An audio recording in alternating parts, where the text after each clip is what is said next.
You know what? What? So our RZ30 review came out. Yes, it did. And Onkyo, like the next day, announced the Dirac bass control update for the RZ50. Did we make this happen? Probably not. Probably Will not. people say we have the power of Grayskull on our side? Probably. Yeah. Anyway, well, welcome to episode 27 of Unplugged with that guy over there. His name's Andrew. My name's Christy.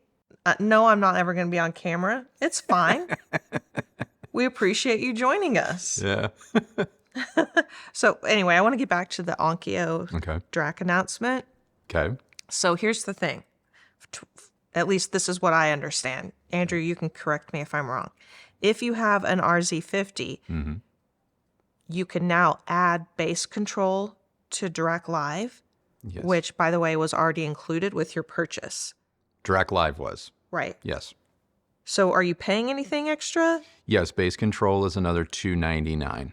But unlike Marantz, you don't have to spend $499 for Dirac Live plus $299 for bass control. Oh. So you already had Dirac Live, and it's the full Dirac, 20 to 20. It's not the 20 to 500 hertz like Dirac Lite. It's the full Dirac Live. So they've already had that. They've already, if you have owned an Onkyo, an RZ level Onkyo, an Pioneer Elite level AVR, and Integra at a high enough level, you've had Dirac this whole time.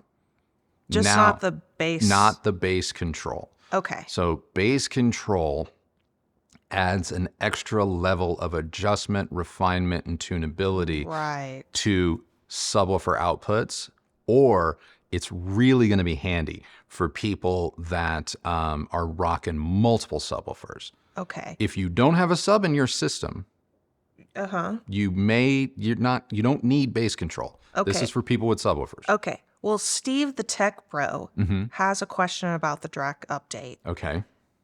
Steve says, knowing that the subs aren't independent On the RZ50. in the RZ50, Okay. how would this even work? It's a single sub Dirac bass control. We reached out to Onkyo in anticipation of this question from a lot of people. And the RZ50's bass control is for a single subwoofer use only, because while the RZ50 has two subwoofer outputs, they are summed, or they are basically the same. So you can have the same subwoofer signal spread across two subwoofers, but the bass control for the RZ50 is like the single sub bass control, whereas the bass control for the RZ30 would be the independent bass control, which is similar to what you can find on Marantz and other AVRs. Okay. I think that's going to help people. Yeah. Well, I want to keep the good vibes going, Okay. with the Dirac update. That's good news for most people. Brian Ellis says, my neighbor taught media production at a local college from the late 60s to the 90s. I first heard Macintosh gear in his setup. He told me he switched to solid state circa 1970 after tubes all through the 50s and 60s when he felt Macintosh got solid state, quote, right. Then in the 90s, he built a dedicated home theater and has used good Marantz AVRs ever since. I often think his lack of nostalgia, looking to the future and not romanticizing things, have helped keep him young at heart. Okay. Well into his 90s. Wow. Enjoying the sights and sounds. The gear just gets better and better. Right. Is there? I thought that was a really great way to look at audio. It's a great comment. The reason I'm pausing isn't because I'm judging the comment. I was anticipating a question, because these are usually always questions. No. It's a great way to look at it. It's a great way to look at it, because truth be told, as great as some of the most iconic brands continue to be, their exclusivity, or I don't know what the word is. Yeah, their exclusivity or hold on quality is no longer like unique to them. And yes, tech has allowed for a lot of things to get really, really good in a really short amount of time. I'm not at all surprised that people with such a track record of, name brands, with really good pedigree can be happy, impressed, and just as fulfilled with something like an AVR, regardless of who makes it. Well, I think that's definitely not the norm and in today's world, at least what we hear in the comments from viewers. Yeah, still some people trying But to you know hang what? on. That's enough good vibes for one day. Oh, that's enough good vibes. Yeah, yeah. Owen Houston and Mike Margulies aren't standing for it. Okay. Okay. All right. Can't wait. Owen says, in all of these reviews, it never mentions what a pain Dirac Live is to set up. I had an Onkyo RZ50, and setting up Dirac felt like I had to be an audio engineer, even when using the mobile app. I sent it back and went with the Yamaha RX A4A.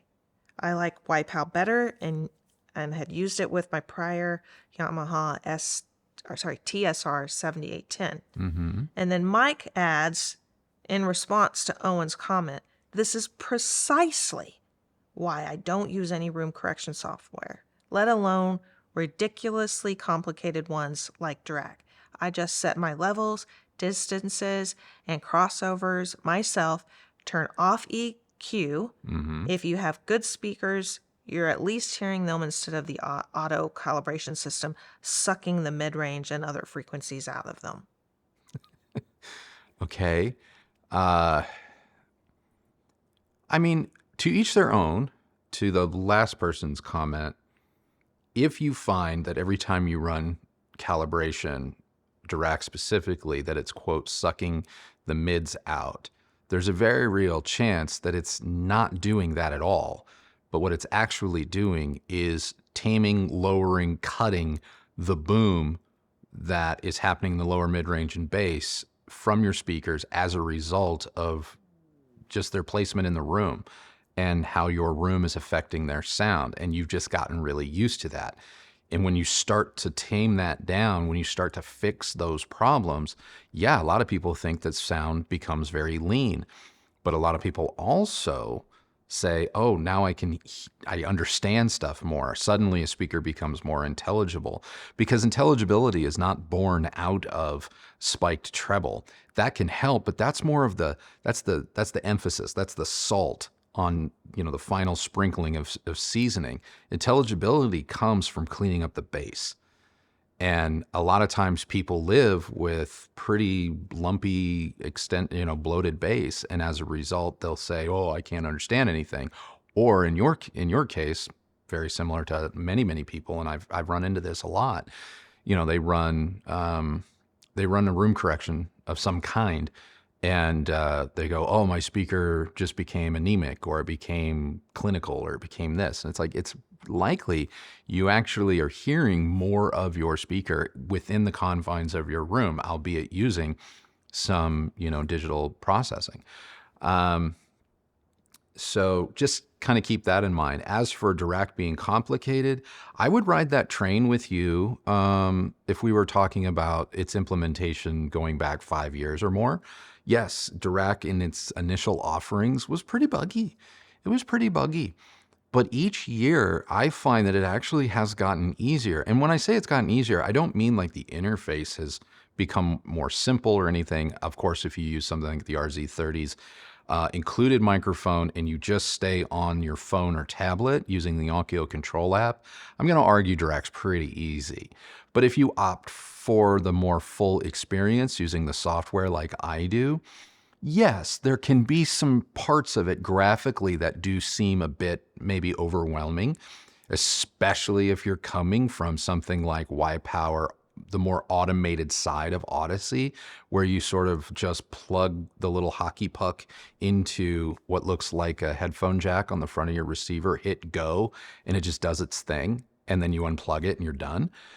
Yes, compared to that, it's going to be a little bit more complicated, if you will. But Dirac's not that far off. And the fact that they give you a taste of the desktop experience, but in the palm of your hand, very easily on the phone, I think should be applauded. Because even to get that level from Odyssey, that little bit level of adjustment within Odyssey, you're spending money for it, even if Odyssey was originally included with your purchase. Now, if you want to go to the desktop software like I do and really start affecting, like, oh, I want a little bit more bass for this profile, but I want a little less for this profile. I want a little bit more treble taper for this profile, but I'm okay with it being up here for another profile. Like, yeah, there is going to be a learning curve, but I'm going to argue that Dirac, that learning curve to start experimenting with curves is way, way, way easier than learning RumiQ Wizard, which is free and can do, if you know what you're doing and are a power RumiQ Wizard type user, you can do Dirac-like stuff. But Dirac does automate it in a lot of ways. So everyone's going to be a little bit different with their familiarity and how much they're willing to take on. But I'm going to say that at least in the last 5 years, Dirac has gotten way more stable and, in my opinion, easier to use. I was a little surprised when Owen said that he returned the Onkyo RZ50 and picked up the Yamaha A4A, because I always thought that the Yamaha receivers were more of a tweaker's paradise. And so to hear you say that, to hear him say that the Yamaha was my brain is like, catch up. That the Yamaha was easier to use. If you use YPOW in its stock form, I will admit it is easier because it is a plug and play, plug in the little hockey puck, follow the on-screen prompts, and then unplug it and you're good. Where Yamaha becomes a tweaker's paradise is manually you can go in and enter your own PEQ filters and kind of do your own manual version of Dirac if you have something like RumiQ Wizard already loaded up on your machine. But that's a level of difficulty, that's a level of extra know-how that I would argue you have to have, that Dirac doesn't require you to necessarily have to get those same kind of results. I'm a little bit surprised because if memory serves, I guess I'll have to, editor Andrew, you're going to have to look this one up and put the answer right here. But I always thought the RZ50 also came with Onkyo's version of Auto RumiQ and Dirac. They've stopped doing that. They're all Dirac all the time. But the RZ50 is old enough that I think it might have come with Accu EQ, which is very much a plug and play kind of solution as well. But I'll have to double check that. Okay. Well, going back to something you were talking about in response to Mike's comment about auto calibration and the effects it can have on the mid-range and other frequencies. Brian Ruby has a question about improving dialogue clarity. Okay. He says, could you explain what you tweaked through Dirac to improve dialogue clarity and tighter bass for the Christie mode? Yeah. I'm asking for a friend. I've tried the vocal button on my my God. I've tried the vocal button on the RZ50's remote, and this doesn't seem to be enough for everyone in the room. Okay. The first thing that I do when I'm creating a profile for my baby is I drop the bass, like hard. Keep in mind, if you just use like Dirac's preferred curves, like you don't want to go in and start messing with it, it does do a 3 or 3.5 dB rise starting at around 200 or 300 hertz. Whether you have a subwoofer or not, it's going to kind of make that bass rise up a little bit. And in a lot of ways, I'm not saying Dirac does this, but they are somewhat trying to adhere a bit to like a Harman-like curve, which causes a rise in the bass, tapering down into a mostly linear mid-range, tapering off in the treble. To affect the dialogue clarity for a Christie profile, I don't let the bass rise. I leave it pretty much at, maybe I let it rise to like a 1 dB, or I just drop it down to the reference line. I don't take any out, but I don't let it kind of boost it. And then I will maybe taper the treble about 1 to 1.5. What does the vocal button do? Have you ever played with that? Yeah, there's a dialogue mode There's a dialogue mode with Onkyos, and a lot of receivers have dialogue mode. It's just the vocal button, and it's like +1, +2, +3. But in some profiles, it's disabled because it's doing a few different things that I don't believe every surround sound format or use of EQ wants to kind of stack DSP or adjustments on top of one another, which is why I believe Brian is running into that issue where it's maybe not making an adjustment for him. It could be due to other settings that he has already implemented. Okay. Hyponics has a question about power issues with the RZ30. Okay. Hyponics says, hey, Andrew, did you encounter any power issues with the amplifier? ASR found the RZ50 would go into a power protection mode with 4 ohm stereo speakers that severely reduced the power output down to just 35 watts a channel and required a full power disconnect to reset. Curious if the RZ30 is also affected. I can only tell you what I have experienced, and that is on 3 different sets of speakers, and I'm going to focus on the most difficult ones, which were the Titans, because their impedance does drop below 4 ohms. Having those in a full home theater, but even listening in stereo with Dirac engaged and without Dirac engaged, both instances, I ran into no issues. The Onkyo RZ30 at no point overheated, went into thermal protect, shut down, or appeared to struggle in any way, shape, or form. There's the only thing that potential RZ owners of anything, more specifically the 50 and the 30, when you reach a certain volume, it is completely normal for the receiver to make a click sound as it engages more current.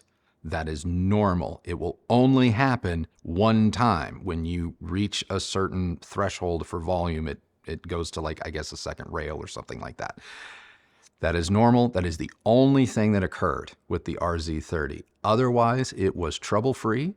I had no issues. It didn't seem to care at all, which is why I found it so awesome or amazing, as I put on the thumbnail, that here we are at $1,200. We have all of this in such an approachable receiver that for the vast majority of people rocking a 5.2.2 or a 5.2.4 or a 7.2.2 type of a system, and then everything in between below that, hell, 3.2.2, you don't even want rears. It's phenomenal. And if you run into power issues, for any reason, maybe you want to drive a pair of Magnapans or Martin Logans, in which case I don't know if the RZ30 is enough for that. It has full preamp outs. So before you throw the baby out with the bathwater, get a separate modest amplifier like an Emotiva and go into the stereo preamp outs of the RZ30 before you sit there and vilify the whole AVR or think that you have to spend $3,000, $4,000, $5,000 on an AVR in order to power those types of loudspeakers. R. Moyer wants to know, if I'm looking to only have a 2.1 setup, then is this still worth it? Or am I better off with something like an RN800 or a 1000A? Well, the 1000A would be comparable, especially if you know you're never going to go beyond 2.1. A 1000A would be comparable because 1000A has YPOW room correction, much more of an automated kind of version, and the YPOW in the 1000A handles room correction in a way that I really normally do for myself in the manual realm, so that's a positive. The 1000A is more expensive than the RZ30, and the RZ30, while not the exact same, will have comparable power figures when run in stereo. So the few advantages that you may have by going with the RZ30 over, say, a 1000A from Yamaha is Dirac will still work in 2.1. And if you opt for the bass control, you're going to have a lot more control over that subwoofer through Dirac. That's one benefit. The other benefit is that the 1000A has an HDMI connection with ARC, EARC support, but it's only the one. So you're going to have to take all of your other HDMI sources into your television, which is not a bad thing. It's not the end of the world. We get all that. But if you're like, oh, I really like to keep my gaming consoles like maybe down in a piece of furniture below my television, and the Onkyo will allow you to connect everything to it and then have that one cable up to your television without sacrificing a lot of performance. So from a convenience standpoint, you may benefit there. But apart from that, honestly, it's pretty even. It's a pretty nice matchup, pretty evenly matched. The amplifier section inside the 1000A may or may not be a little bit better, a little lower distortion figures, but for 99% of, for 90% of people listening at moderate volumes in a real world space using off the shelf, loudspeakers, I think you'll find both of those products to be pretty evenly matched. Well, these next two comments hit on the topic you brought up in the RZ30 review. Okay. That, advocating for an AVR. So I wonder if it's possible that the hi-fi tide is finally changing. Airbud Pro Max and Ricardo Harvin seem to think so. Airbud says, earlier this year, I sold a single-ended 2-amp.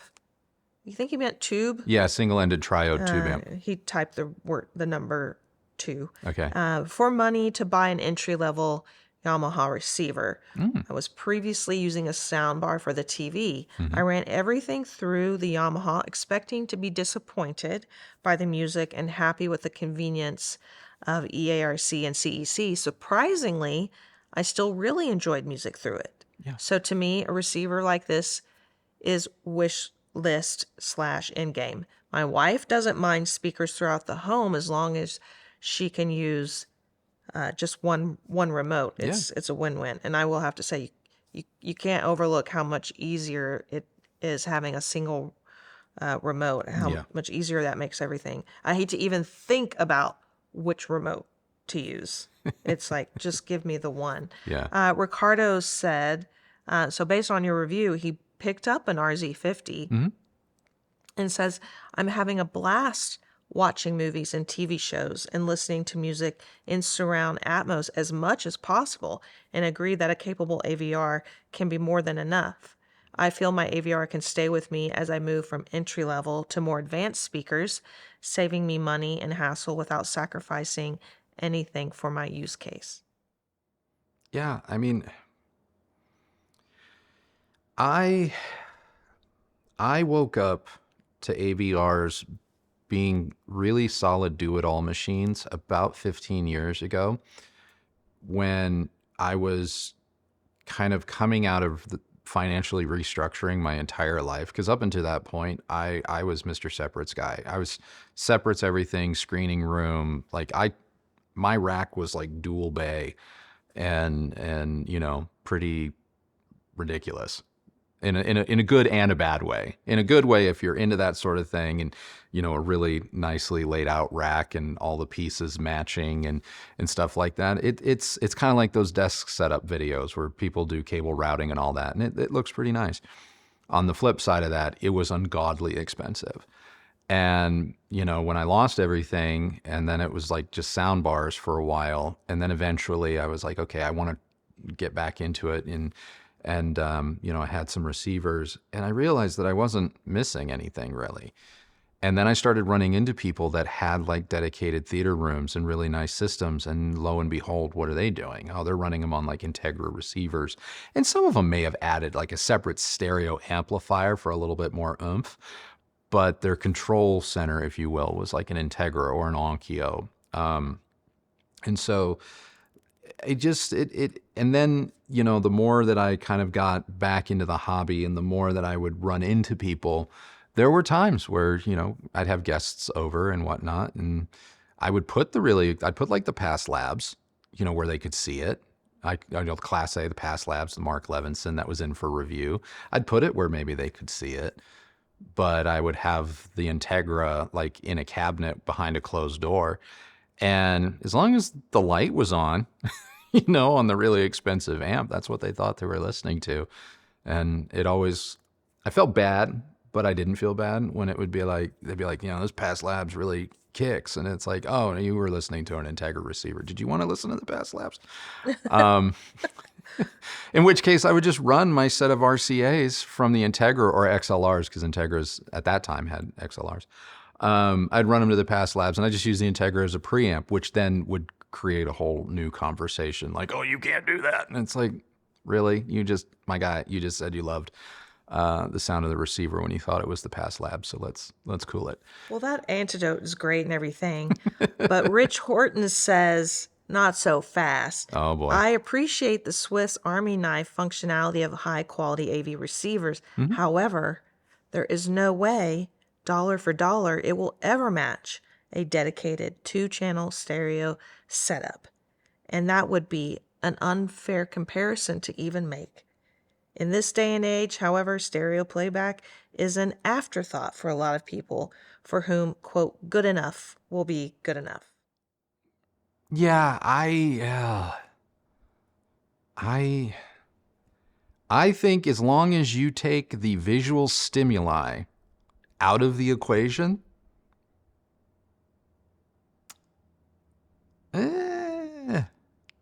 not so sure. I'm not so sure.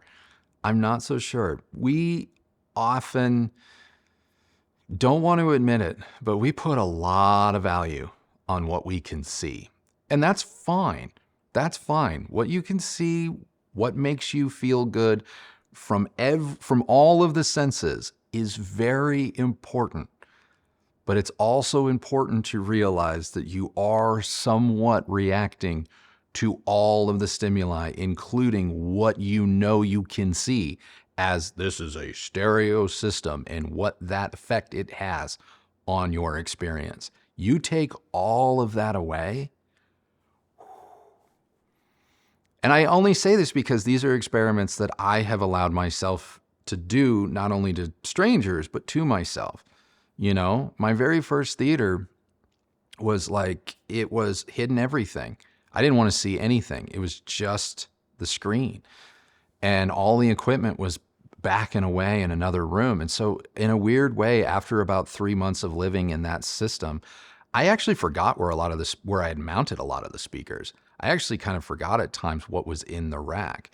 And to this day, I reference that theater setup more as being more effective and more just immersive in everything than I do my second go around, which was, you know what, let's have some really nice designy stereo speakers out in front. Maybe we'll hide the center and in wall, but we're going to show the subs. We're going to show the speakers. And I want a nice shelf off to the side where I can have like my CD player and the preamp and all of that. And for a while, it's like, ooh, you know, this is way more impressive.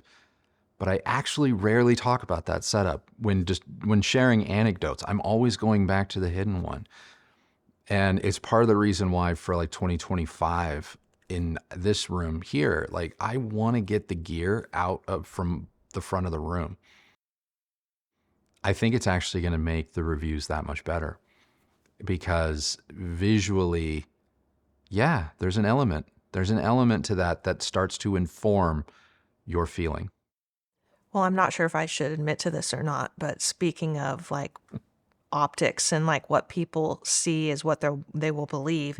When we lived back in Austin and we first started the channel, oh my goodness, the amount of just ribbing we would get in the comments about our reflective room and hardwood floors and blah, blah, big TV screen, you know, right in the middle. And that got kind of annoying to see those comments every day because it was such a distraction. Yeah. And so Andrew threw up a single GIK acoustic panel in the background, in the corner on one of the walls where we used to have a painting that you guys used to love. And you know what happened? We never got a single. Anytime that panel is in the shot. Yeah. No one said a thing about our room. Yeah, that panel where it was didn't do jack. It didn't do jack. That wasn't a first order reflection point. That was a part of the room that had no acoustic issue whatsoever. I literally just hung it on the nail that held a painting, and I would pull it out just for a camera. Just because I was having a week where I'm like, I don't want to deal with haters. So I'd take the painting down, hide it behind the couch, go into my office space where I had GIK acoustic panels, just hanging on the nail. And guess what? Without fail, every single video with that damn panel in it, no one commented, "Oh, your room sucks." Never happened. And then the next week I'd be like, let's see. And I'd take it down, put the painting back up. You can't hear anything in that room. Yeah. Okay. Yeah. So, I mean, I'm not sure how you guys are going to feel about that information, but just try to, dial back your, being quick to assume something just because of what you're seeing, and I think that goes for any reviewer or friend that you may have that just goes on and on about this and this and that, or shows you, if you follow Instagram and you see different photos of people's setups, I mean, they're all over the place. Yeah. And so it's good to just listen to it for yourself before you make a final judgment call. Yeah. Don't do the snap judgment thing. Honestly, I don't have a lot much more to, as far as comments go, to bring up. But, the infamous Carl All right. did grace us with his presence in the comment section, and I thought that this would be a good way to sort of reintroduce people to who Carl is. Carl has become very common vernacular in our videos. Yeah. Over the past, I don't know, what has been going on for at least a year, it seems. About a year, yeah. So for those of you who do not know who Carl is, I'm going to let Carl speak for himself. Oh. Carl said, "Dang, Andrew peaking 100 dB in room. Welcome to the world of where real audio exists." Tongue out smiling emoji. "Once you go clear, clean, loud, you'll never settle for less. Getting hit in the chest with 100 dB drum punch is a thing of beauty. If the RZ50 is starting to feel a little outdated, I wonder where that leaves my Pioneer SX1050 crying emoji." FYI, that is a stereo receiver that came out in the mid-70s. Oh, wow. It was 120 watts per channel. Okay. Anyway, laughing, crying emoji. Nah, not going to go AVR when the Pioneer punches the chest like no AVR can today. Today's watts and yesterday's watts are not comparable, in my honest opinion. And yes, I've owned high-dollar, high-power Marantz AVR, so I can speak from experience. Sticking your tongue out, winky face laugh emoji. That is who Carl is. That is who Carl is. Carl, buddy, man, you're awesome. You're awesome. Your comments always make me smile, laugh, or just go, "Oh, Carl." Yeah. But there's a little Carl in everybody. Yeah. There's a little Carl in everybody. I want to share a Carl story that happened 2 weekends ago. So we had my family over for just get together. My brother was in town and they all came to the house and we were mostly hanging out outside. But as the afternoon wore on, I got my dad and my younger brother, like, come here. Cause everything was set up for the RZ30 and the Titans and everything. And we had the Kaleidoscape Strato V hooked up and the SVS. And the SVS subwoofer monster sub was just dialed in. And I put it on my Carl profile. And we watched the end dogfight of Top Gun. Peaks 102, 103 in room, sustained volume closer in the 85 dB range. And both my brother and my dad, multiple times during the demo, I was standing in the back of the room. They were sitting on the couch multiple times during the demo. Just did this, just look over at me and went. And my brother was like, "I've seen this movie in the theaters and all of that." And it's like, he's like, it wasn't like that. I'm like, yeah, it's pretty cool. And so I do like those moments. I like those moments in getting to experience them through and with other people. But yeah, there is something a little bit special about taking it, the full Carl all the way. It's not something we do every day. We really don't. But it is nice. We did, you and I, we did Deadpool Wolverine, full Carl, and minus the bug we found with Kaleidoscape. It would have been a flawless experience. Yeah. Yeah. But they're working on it. Yeah. No, it is fun to Yeah. get the full Carl. Yeah. But yeah, it's not for everybody, and it's not for every day. Well, it's not for every day. And some people, it's not that it's not for everybody. It's just some people, they literally can't do it.